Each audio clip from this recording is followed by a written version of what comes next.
నిన్ననే మీరు చూశారు. ఏదైతే ప్రకాశం బ్యారేజ్ పైకి 3 పడవలు పంపించాడు. ఒక్కొక్కటి 30 టన్నులు ఇనుము వేసిన పడవలవి నేరుగా వచ్చి 11,20,000 క్యూసిక్స్ ఆఫ్ వాటర్ పోతా ఉంటే అది వచ్చి కొట్టింది. కొడితే ఏమవుతుంది తమ్ముళ్ళు? అది సపోర్టింగ్ ఏదైతే ఉంటుందో అది ఇరిగిపోయినాయి. అదే కాలం గాని కొట్టుంటే ప్రకాశం బ్యారేజ్ కొట్టుకొని పోయేది. ఎవరిదని చూస్తే వైఎస్ఆర్ కాంగ్రెస్ బొమ్మలు వేసుకుని ఆ గుర్తుని కలర్లు వేసుకుని వాళ్లే వచ్చి కొట్టే పరిస్థితికి వచ్చింది. అంటే వీళ్ళకు పడవలుంటే దాన్ని లంగరేసి కట్టేసుకోవాలా లేదా అని మిమ్మల్ని అడుగుతున్నా.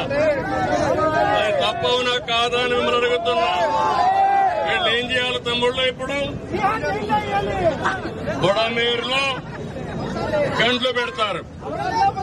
ప్రకాశం బ్యారేజ్ పైన పడవలు పంపించి ఆ ప్రకాశం బ్యారేజ్ని కూల్చేయాలని ప్రయత్నం చేస్తారు.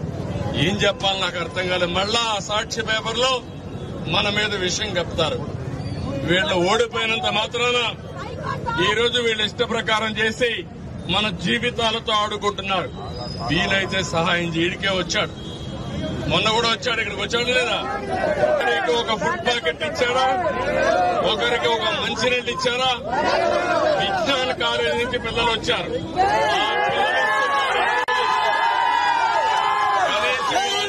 చేశాడా? ఒక్క వైఎస్ఆర్ కాంగ్రెస్ వాళ్ళు ఎవరన్నా వచ్చారా ఇక్కడికి? ఎవరికైనా ₹1 సహాయం చేశారా? ఇది ఒక రాజకీయ పార్టీగా తమ్ముళ్ళు అని మిమ్మల్ని అడుగుతున్నా.